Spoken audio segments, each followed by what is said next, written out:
2020 has taught us anything, it's that we need emergency funds. And while millions of people have followed Dave Ramsey's plan for getting out of debt and taking control of their finances, I think that his advice for emergency funds is a bit outdated. Hey guys, I'm Marissa and welcome back to my channel. Here on my channel, we talk about life and money and how you can enjoy life while accomplishing financial goals. So if that sounds like something that's interesting to you, definitely stick around, hit that subscribe button so you won't miss any new videos. So I recently did a video talking about why I stopped following Dave Ramsey. My husband and I had over $80,000 of student loan debt when we got married, and we were following Dave Ramsey's program to pay off debt, and I will say he was a huge help in encouraging us to be able to pay off debt. But since then, there have just been some things that we've done differently with our finances than what Dave Ramsey recommends. So if you want to check out that video, I'll leave a link to it up above. I also got a lot of hate on that video saying that there's no other way to do personal finance than Dave Ramsey's method, which I think is completely wrong. Personal finance is personal and you need to do what works for you.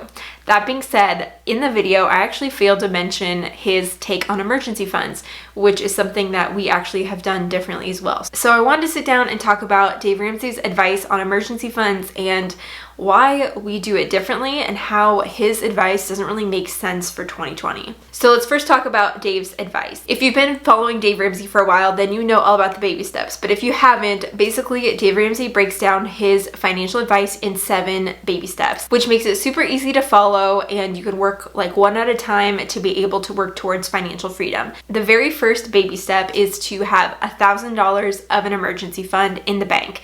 And you do this before you even pay off debt or anything, to have a starter emergency fund. Baby step 2 is paying off everything except the house. And then baby step 3 is going back to the emergency fund and increasing it to 3 to 6 months of expenses. Then there's a bunch of other baby steps, but we're not really talking about those right now.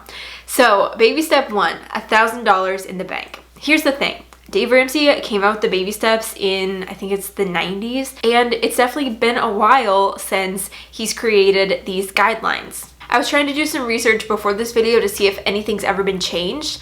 I didn't find that anything has been changed, but you can let me know if I'm wrong and if he has updated any of these numbers since creating the baby steps in the 90s. But I will say that in 2020, $1,000 in an emergency fund is like nothing. So even if you say that Dave Ramsey was recommending a $1,000 emergency fund in the year 2000, if you just take a basic inflation calculator, you can see that $1,000 in the year 2000 is now about $1,500 in 2020. So if Dave has been telling people to have a $1,000 emergency fund in the 90s or in the early 2000s, that feels so much different than $1,000 in the year 2020, meaning that it's going to be covering less. Now, I know that the year 2020 has just been exhausting for all of us, and you may have had some sort of financial impact because of this year, and I'm very sorry if you have.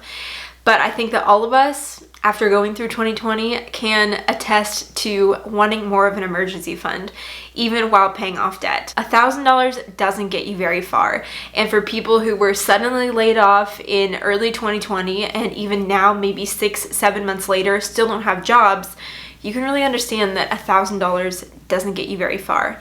So when my husband and I were paying off our debt and we were more strict Dave Ramsey followers, we actually decided to keep $3,000 in the bank instead of $1,000, just because we live in Portland, Oregon, and our rent at the time, even 5 years ago, was over $1,100 a month. So we realized $1,000 wouldn't even cover a month's worth of rent.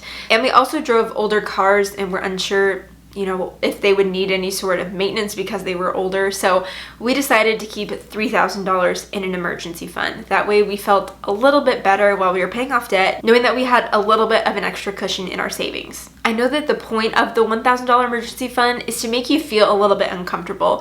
That way you are more aggressively working on paying off debt, being gazelle intense, as he says, to pay off debt as soon as possible because you want to get that debt paid off so you can increase your emergency fund savings. I get that, but there also is a point that unexpected things do just come up, and if I had debt payments and only $1,000 in the bank and lost a job, that would be very, very, very overwhelming. So I think that $1,000 is not enough to cover an emergency. I totally agree that you may want to have less of an emergency fund while you're working on paying off debt, because paying off debt should be a huge focus to become debt free, and then you can work on building your savings later, but you definitely need a bigger cushion than $1,000. It's just not enough. And because personal finance is personal, I don't think I could sit here and say that everyone should have a $3,000 emergency fund like we did. It's totally going to vary depending on where you live, the kind of cars that you drive, how many people are in your household, like all those things are going to differ. So I just want to at least give you the freedom to say it's okay to have an emergency fund more than $1,000 while you're paying off debt. So sit down and figure out how much you would want in an emergency fund to make you feel a little bit more comfortable, but not super chillax where you don't have to worry about paying off debt anymore. Now let's talk about baby step 3, where Dave says to save 3 to 6 months of expenses in an emergency fund. So once my husband and I paid off our debt, this was the next thing that we worked on saving for. So we already had $3,000 in our emergency fund when we became debt free, because that was our starter emergency fund.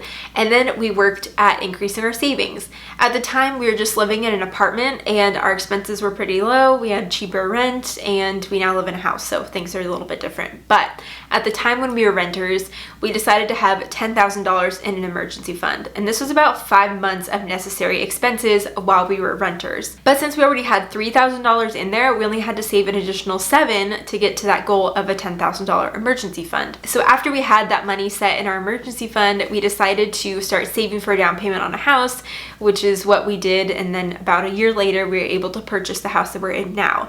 And as soon as we moved in, our cost of living increased because our mortgage payment is more than our rent, and we also now have a baby, and so we have additional household expenses. So we decided to increase our emergency fund to $25,000, and that is actually 7 months of necessary expenses. I felt a lot more comfortable having a larger emergency fund, especially since we do have a family and a house, and just things can be very expensive. And for us, a 6-month emergency fund would have been like $22,000, and it just felt better to like round up and go to 25. But all that to be said, I think that a bare minimum for an emergency fund should be 6 months of necessary expenses. Again, as we've all witnessed in 2020, there are people who lost their jobs in March who still don't have jobs in October.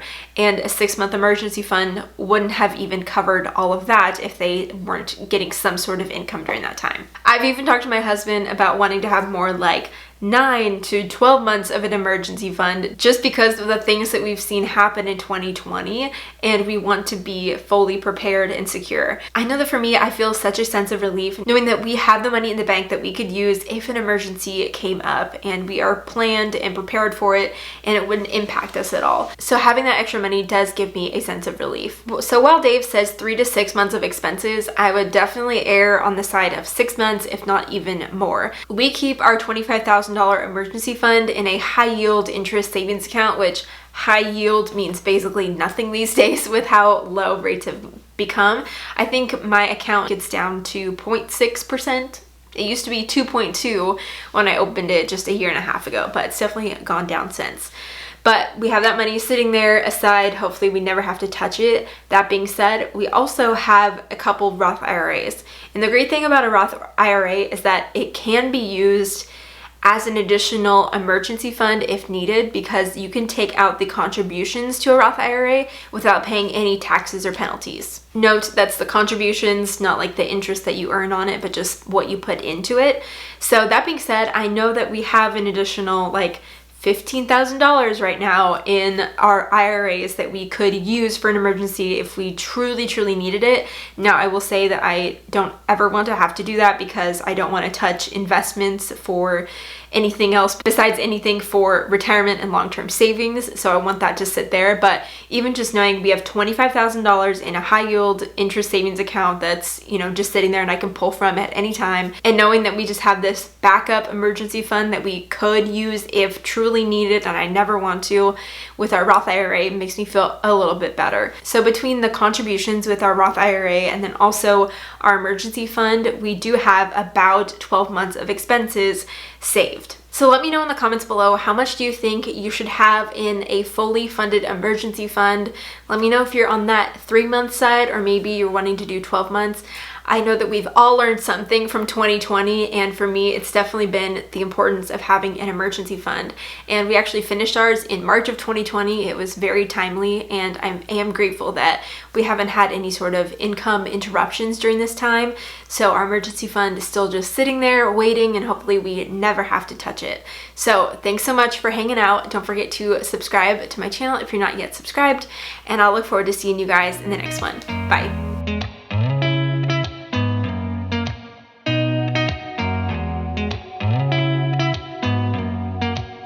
Did you ever stop and think